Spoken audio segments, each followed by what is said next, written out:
তুমি রাইস কুকারে কি করো? এই যে মাংস রান্ধি। এই যে দেখো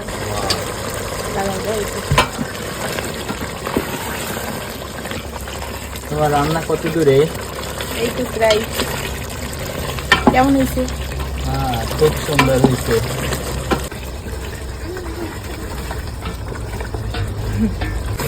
তাড়াতাড়ি রান্না শেষ করো, ক্ষুধা লাগছে। এই তো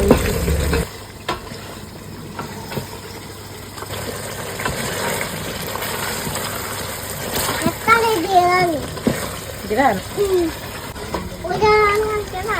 ওয়াও, অনেক সুন্দর জ্ঞান আসতেছে। বড় হাতটা আমাকে দিও, ঠিক আছে? বড় হাতটা আমাকে দিও। না, আমি খাবো, আমি। আচ্ছা, তুমি খাবো বাবা, ঠিক আছে। দুইজনে দেবো, দুইটি হাত দিয়ে আছে।